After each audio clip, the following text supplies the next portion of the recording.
திருச்சியில் விவசாயிகள் மற்றும் சங்க தலைவர் ஐயா கண்ணு வீட்டு காவலில் சிறை வைப்பு. உள்துறை அமைச்சர் அமித்ஷா உத்தரவா?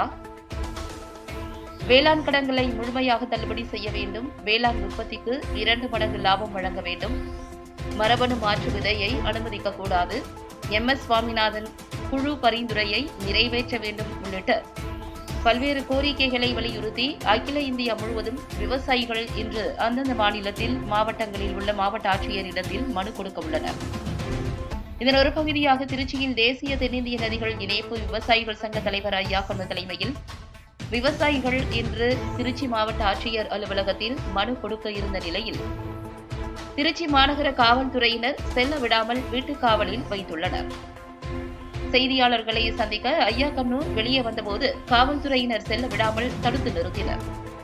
தொடர்ந்து செய்தியாளர்களுக்கு பேட்டியளித்த ஐயா கண்ணு, அகில இந்த லெவலில் கிசான் சம்யுக்த மோர்ச்சான்னு ஒரு அமைப்பு, நான் பொலிட்டிக்கல் அமைப்பு, அதனுடைய மாநில தலைவராக நான் இருக்கிறேன். இந்தியா முழுவதும் எல்லா மாவட்டத்தினுடைய தலைநகரிலும் இன்றைக்கி மத்திய சர்க்கார் மோடி ஐயா சொன்ன மாதிரி வேளாண் விளைபொருளுக்கு 2 மடங்கு லாபம் தரும் விலையை தர வேண்டும். MS சுவாமிநாதன் சொன்ன சட்டத்தை கொண்டு வரணும். அதே போல் இளைஞரெல்லாம் ஆண்மை இழக்கிறார்கள், பெண்கள் எல்லாம் கருத்தரிக்க மாட்டேங்கிறாங்க. அவங்களுக்கு இந்த மரபணு மாற்றப்பட்ட விதையை இறக்குமதி பண்ணக்கூடாது. விவசாயிகள் வாங்கிய தேசியமாக அப்படி வாங்கிய அனைத்து கடனும் தள்ளுபடி செய்யணும்னு சொல்லி எல்லா மாநிலத்திலையும் இன்றைக்கி மனு கொடுக்குறாங்க. எல்லா மாநிலத்திலும் எல்லா மாவட்ட தலைநகரிலும். ஆனால் திருச்சியில் மட்டும் நான் வெளியே போகக்கூடாதுங்கிறாங்க. எப்படி ரயில்வே ஆக்ட் ரயில்வேயில் யார் வேணாலும் ட்ராவல் பண்ணலாங்கிறாங்க. ஆனால் நாங்கள் ட்ராவல் பண்ணால் எங்களை மத்திய பிரதேசத்தில் மறிக்கிறாங்க, திருச்சியில் மறிக்கிறாங்க, மெட்ராஸில் மறிக்கிறாங்க. அது மாதிரி இன்றைக்கி வீட்டு காவலில் வைக்கிறது என்பது அரசியலமைப்பு சட்டத்துக்கு எதிரானது, மனித உரிமைக்கு எதிரானது. இது ஒரு பெரிய மனித உரிமை மீறல் என்பது எங்களுடைய நாங்கள் கூறிக்கொள்ள விரும்புகிறோம். அதேபோல் யார்கிட்ட பேசுனாலும் பேச மாட்டேங்கிறாங்க. நீங்கள் ஜெயிலில் நீங்கள் உங்களுக்கு போகாதீங்கிறாங்க. இதுதான் இது என்ன ஜனநாயக நாடா சர்வாதிகார நாடா என்பது தான் எங்களுடைய கேள்வி. இல்லை, இப்போ தொடர்ந்து போராட்டத்தில் ஈடுபட்டு வரீங்க, என்ன தான் தீர்வு கேட்குங்க? இல்லை சார், நாங்கள் என்ன போராட்டம் தொடர்ந்து பண்ணுறோம்? ஏதாவது போய் பஸ்ஸை மறிக்கிறோமா, இல்லை ஏதாவது பப்ளிக் ப்ராப்பர்ட்டி டேமேஜ் பண்ணுறோமா? எங்கள் உரிமையை கேட்பது அழுத புள்ள தானே பால் குடிக்கும். சார், எல்லா மதத்தும் இயேசுநாதர் என்ன சொன்னார்? தட்டுங்கள் திறக்கப்படும், கேளுங்கள் கொடுக்கப்படும்னு இல்லை. எல்லாமே என்ன சொல்கிறாங்க?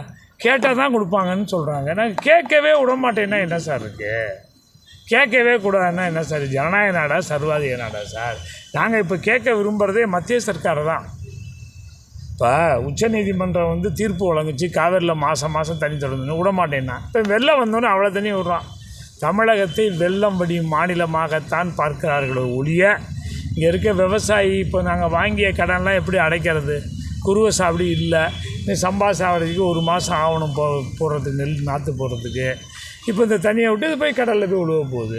இல்லை, இந்த தண்ணியை திருப்பி எங்களுக்கு ஐயாத்தில் விடுங்க, இந்த தண்ணியை திருப்பி ஐயாறு விடுங்கன்னா அதையும் செய்ய மாட்டேங்கிறாங்க. இதெல்லாம் இந்த கொடுமையிலிருந்து விவசாயிகளை காப்பாற்றுவதற்காக நாங்கள் பெரிய போராட்டங்கள் இந்தியா லெவலில் நடத்த போகிறோம். வர 21ஆம் தேதி டெல்லியில் பெரிய போராட்டம் நடத்த போகிறோம். நான் சுப்ரீம் கோர்ட்டில் வழக்கு போட்டிருக்கோம், உத்தரப்பிரதேசில் ஹைகோர்ட்டில் வழக்கு போட்டிருக்கேன், ராஜஸ்தானில் போட்டிருக்கேன், மகாராஷ்டிராவில் போட்டிருக்கேன், இங்கே ஆந்திராவில் போட்டிருக்கேன், தெலுங்கானாவில் போட்டிருக்கேன். எல்லா எல்லா ஹைகோர்ட்லேயும் போட்டு எங்களை தேக்கக்கூடாது. இங்கே தமிழ்நாட்டில் தான் முதல்ல போட்டு நாங்கள் ஒரு உத்தரவு வாங்கியிருக்கோம், டெல்லியிலையும் வாங்கியிருக்கோம் உத்தரவு. அதனால் எல்லா ஹைகோர்ட்லேயும் போட்டு எங்களை தேக்கக்கூடாதுன்னு ஒரு உத்தரவு வாங்க போகிறோம். ஆனால் மத்திய அரசுக்கு எதிரான போராட்டங்கள் தமிழக காவல்துறை பார்த்தீங்கன்னா நான் அப்போ அவங்கள கேட்டேன், என்னங்கன்னு. எங்களுக்கு ஹோம் மினிஸ்ட்ரியிலேருந்து எங்களுக்கு இன்ஸ்ட்ரக்ஷன் வருது, எங்களுக்கு